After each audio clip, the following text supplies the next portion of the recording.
Đây là cuộc thi dành cho người yếu hay người dám chơi sạch. Giữa những tranh cãi thì vận động viên không dùng steroid có đứng trên sàn đấu Nitro được hay không? Cái môn này á, là tâm lý, thằng nào lì thì thằng đó thắng. Trong video này, ekip sẽ tìm hiểu thẳng một vận động viên trong vòng 72 tiếng cho tới cuộc thi thể hình Nitro với những góc tối chưa bao giờ công khai, để xem vận động viên này đã đánh đổi những gì khi nói không với steroid, và anh ấy có thật sự Nitro hay chỉ chơi sạch trên giấy. Và kết quả cuối cùng của video này có thể sẽ khiến bạn phải suy nghĩ lại. Đây là 1991 Fitness Entertainment, thương hiệu truyền thông giải trí thực tế đầu tiên về ngành fitness và hành trình 72 tiếng trước giải đấu bắt đầu. Nhân vật trong video này có nickname là Vin Dominic với tên thật là Trần Gia Tân, hiện đang là một vận động viên thể hình Nitro và là một huấn luyện viên cá nhân. Trước khi bắt đầu, chúng mình muốn tìm hiểu thử xem suy nghĩ của các gymer về vận động viên Nitro như thế nào. Em nghĩ như thế nào về một vận động viên đi thi đấu Nitro? Những người thi đấu vậy là phải tập luyện với chế độ ăn phải khắc nghiệt hơn những người tập gym nhiều. Những vận động viên thi đấu Nitro với những vận động viên mà có sử dụng steroid á, các bạn Nitro nó có khó khăn hay gì hơn? Nitro hay là Rawi thì cũng khó khăn như nhau. Nitro thì nó sẽ an toàn hơn. Em vẫn khuyến khích bên Nitro hơn. Cá nhân của mình, Nitro là một cái lối sống lành mạnh, nó không có ảnh hưởng tới nội tiết tố. Bạn vận động viên Nitro, bạn vận động viên Roy, bạn Nitro nó có khó khăn hơn không? Đương nhiên là phải khó khăn hơn rồi, nên là có một số Nitro họ lại chuyển qua là dùng Raw. Theo mình thì mình nên khuyến khích Nitro đối với những người mới, những người tập vì sức khỏe thì mình rất là Nitro hơn.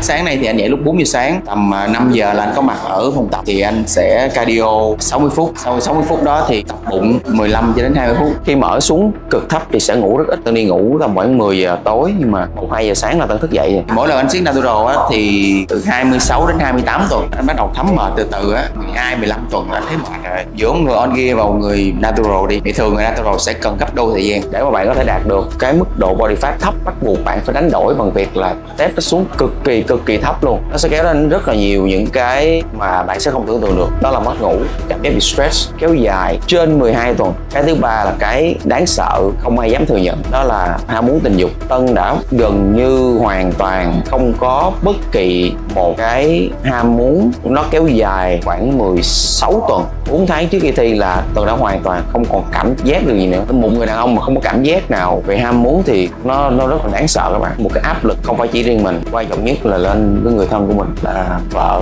Ghê gớm, khủng khiếp lắm. Nếu như Tân không có một người vợ hiểu và thông cảm, lấy hai vợ chồng đã có thể gọi là tan rã sớm. Vì cái giá của một vận động viên Nitro là như thế. Ở 48 tiếng tiếp theo trước cuộc thi, ekip sẽ phỏng vấn khách hàng tập luyện của Tân để xem liệu họ cảm thấy thế nào khi tập luyện với một vận động viên đang siết đi thi đấu. Chúng mình sẽ theo sát hành trình của Tân trong 48 tiếng này cho tới ngày thi đấu. Đây có thể là một tiền lệ chưa bao giờ có trong hành trình của một vận động viên đi thi đấu. Việc thực hiện video này là cực kỳ khó khăn với vô số tình huống xảy ra kéo dài cho đến ngày thi đấu. Nên ekip mong rằng bạn hãy bấm đăng ký kênh để tiếp thêm động lực cho 1991 Fitness Entertainment.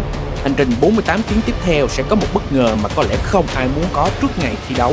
Cái quan trọng nhất trong cái môn này á, đó là tâm lý. Tụi anh hay nói chơi với nhau là thằng nào lì thì thằng đó thắng. Trong một buổi tập của anh bây giờ anh sẽ giới hạn lại những bài nào mà thực sự hiệu quả đối với anh. Nhiều lắm là 4 bài thôi. Anh sẽ luôn luôn vẫn giữ intensity và cái cường độ tập của anh á, nó vẫn rất là nặng cho tới sát ngày hôm nay luôn. Anh vẫn sẽ tập 6 cho đến 8 rep. Có những bài là chỉ tập từ 10 đến 12 rep thôi. Mình đang có một cái sự hào hứng, mình mong chờ sắp tới cuộc thi. Thực ra là cơ thể sâu bên trong của mình là nó mệt rã rời rồi. Thì đây là cái thời điểm cực kỳ nhạy cảm và phải để cho cơ thể của bạn nghỉ ngơi. Mình rất là muốn tập rất là sung nhưng mà phải tập hết sức cẩn thận, vì nếu mà dính chấn thương vào giai đoạn này thì coi như là không có toàn bộ mùa giải luôn. Sau mỗi set tập anh sẽ cố gắng nghỉ nhiều nhất có thể đến khi nào mà mình cảm thấy thật sự khỏe và sẵn sàng cho cái set tiếp theo. Một ngày hôm nay anh ăn mấy meal?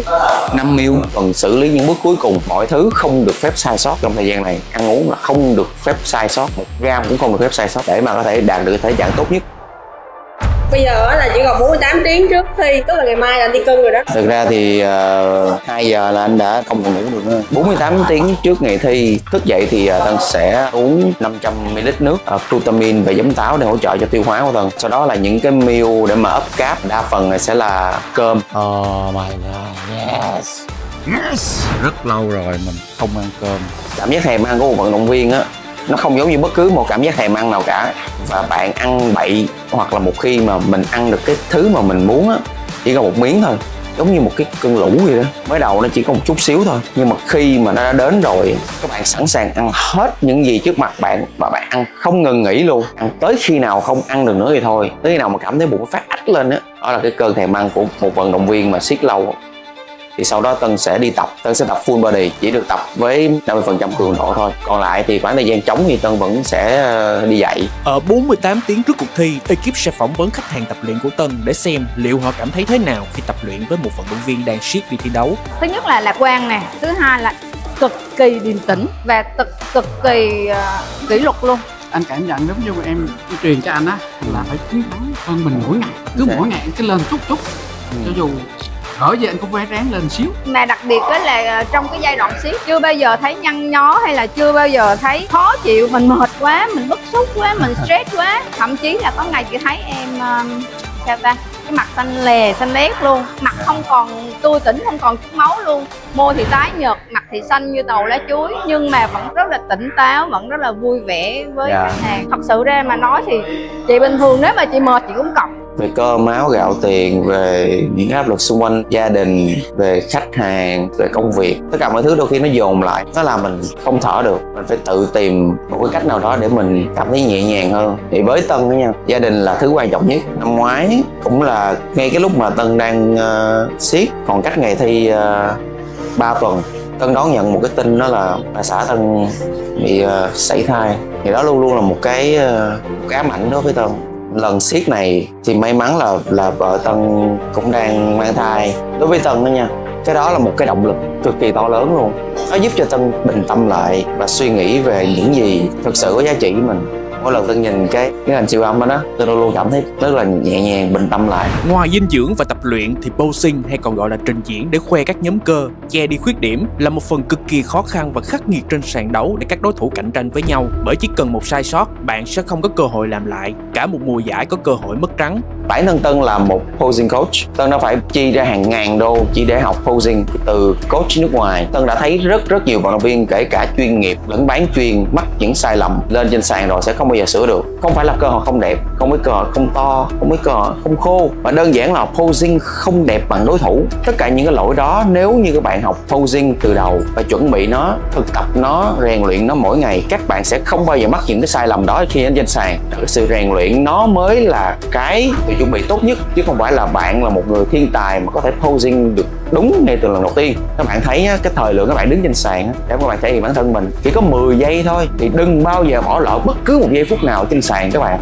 Trong buổi tối này chuẩn bị cho ngày mai check-in thì Tân có nhận được tin mẹ phải nhập viện để mổ, và ngay lập tức Tân phải sắp xếp để vào chăm sóc cho mẹ.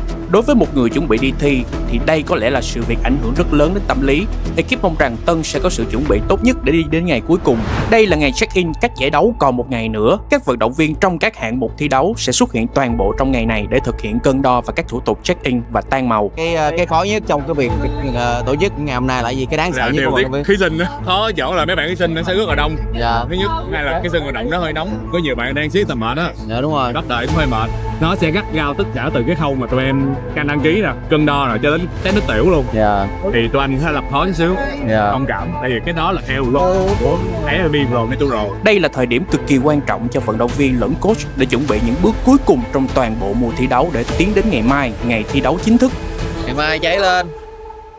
Cũng giống như bao bạn khác thôi, cái không khí nó sẽ tạo ra cho các bạn cái cảm xúc rất là nhiều. Bạn sẽ thấy rất là nhiều người cùng chung đam mê và cũng đang chờ làm thủ tục này kia, là tự nhiên bạn sẽ cảm thấy sung. Mặc dù là chờ rất là lâu, mọi người đều rất là vui vẻ. Có những anh em là chỉ nói chuyện trên mạng thôi, nhưng mà bây giờ gặp ở ngoài. Đối với những bạn lần đầu tiên thi thì chắc chắn là sẽ có áp lực. Bản thân Tân cũng đã từng như vậy rồi. Hỏi ra biết cái người đó sẽ thi chung hạng với mình, bạn nhìn những người đó bạn biết là sẽ chắc chắn là sẽ thắng mình rồi, hoặc là mình không có cửa thắng ra rồi thì chắc chắn là sẽ lo lắng. Nhưng là mình vẫn nói là cuộc chơi mà, đâu biết được đâu. Ngày cân cũng chưa nói được, chỉ có lúc bước lên sàn, cái thời điểm bước lên sàn mới biết được ai hơn ai. Cái đó là cái mà mình luôn luôn tâm niệm. Đối với những bạn lần đầu thi thì đừng lo lắng, và ngày mai, cái ngày mà thi á, mới là ngày quyết định.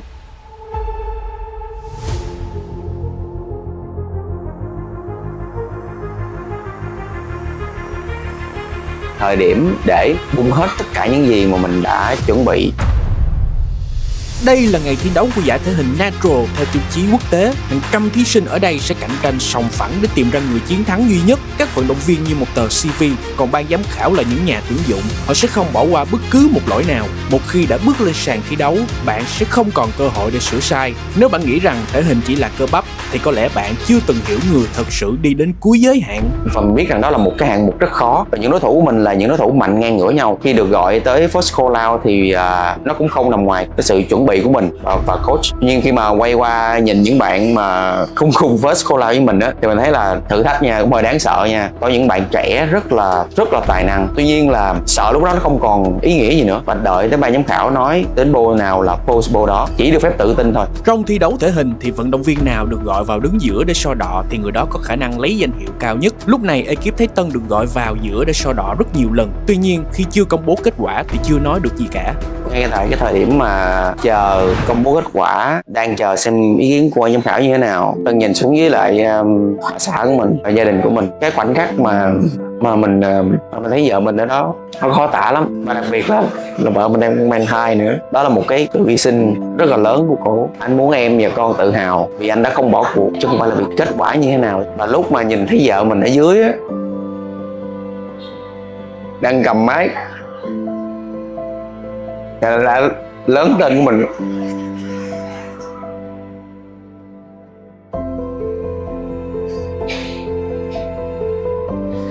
thật sự lúc đó mình không quan tâm xem là thứ hạng như thế nào nữa.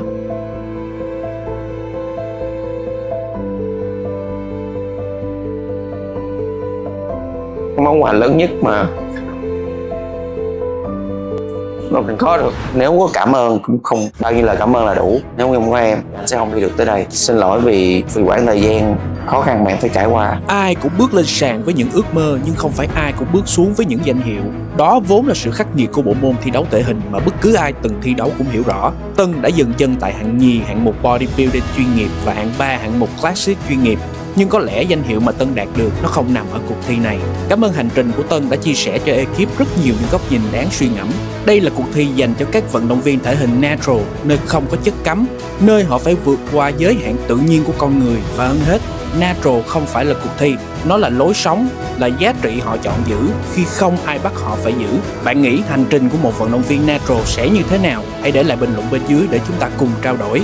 Nếu ai đó hỏi liệu vận động viên natural có thật hay không thì chúng mình xin trả lời là có. Sẽ luôn có những vận động viên tập đúng, thi sạch và rời đi trong im lặng.